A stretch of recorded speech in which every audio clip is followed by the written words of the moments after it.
What's up mga sisi ko? So ang chinit for today, malabas na naman yung pagkamasikip ko.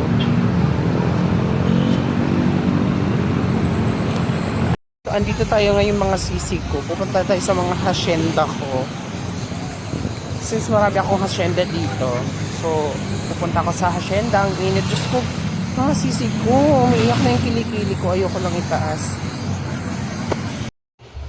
What's up mga sisi ko? So, kakain muna tayo.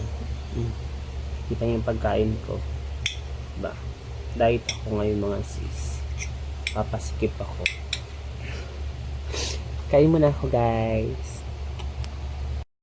What's up mga sisi ko? So, may gate kami. Social yung gate namin. Pasok na tayo sa bahay, sa hacienda. Galing akong Australia sa trabaho. Yung Australian, kitab ng Buendia.